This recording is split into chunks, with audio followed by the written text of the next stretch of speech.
Dnes si ukážeme, ako v MK Softe zaúčtovať prijatý daňový doklad k platbe a k nemu prislúchajúcu prijatú vyúčtovaciu faktúru.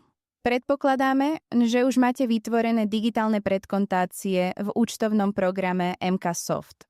Ak nie, návod na ich nastavenie nájdete v samostatnom videu. Otvoríme si daňové doklady k platbe a nastavíme typ nákladu na predkontáciu FDZ, ktorú sme si vytvorili v MK Softe. Po skontrolovaní daňového dokladu ho označíme ako skontrolovaný kliknutím na zelené tlačidlo vpravo dole.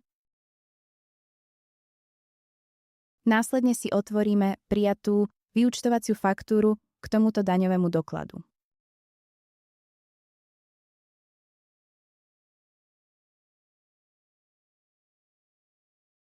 Klikneme na ikonu oka, potom na ikonu lupy a napárujeme prislúchajúci daňový doklad k platbe. Do faktúry sa nám automaticky dotiahne rekapitulácia DPH zálohy z daňového dokladu.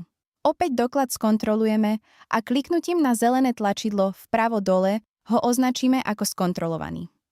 Informáciu, že máme daňový doklad úspešne prepojený s vyúčtovacou faktúrou, nám v systéme symbolizuje ikona sponky zvýraznená modrou farbou.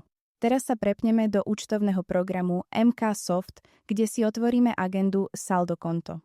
Pomocou klávesových skratiek Alt plus G a následne Alt plus I načítame doklady z faktúrka.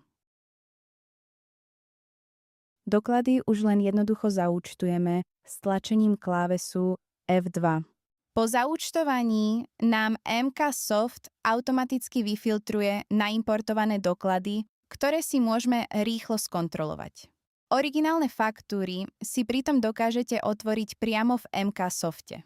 Stačí kliknúť na ikonu sponky, kde sa okamžite zobrazia linky na dokumenty bezpečne uložené v archíve faktúrka.